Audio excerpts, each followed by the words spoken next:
هیچ کارم این روزا دست خودم نیست. من گم میشم این روزا بین خاطراتت، جز غم کسی این روزا با من هم قدم نیست. من از غرورم این روزا چیزی نمونده، وقتی که سر رو بالش خیسم میذارم، تو روزهای خوبی از من پیش روته، برعکس من آینده خوبی ندارم.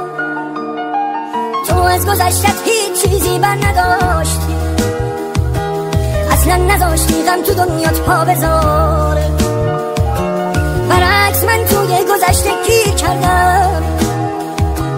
دنیای تو با من یه دنیا فرق داره، من دم به دم دلتنگ روزای گذشتم، چیزی که واسه تو اهمیت نداره. موهامو که دیدم برفات فکر کردم، تو زندگی هیچکی دوبار فرصت نداره.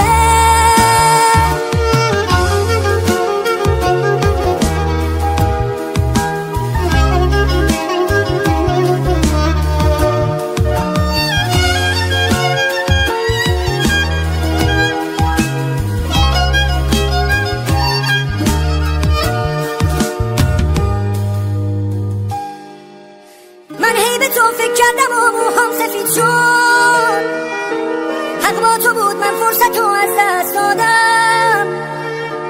تو بهترین نقش تموم زندگی، دست خودم نیست که تو موندی توی یادم. بعد از تو من با کل دنیا قهر کردم، من روی لبهام خنده ای بی تو ندارم. با رفتن تا آیندم و از من گرفت، برگرد من آینده ای بی تو ندارم. تو از گذشتت هیچ چیزی بر نداشتی، اصلا نذاشتی غم تو دنیات پا بذاره، برعکس من توی گذشته گیر کردم.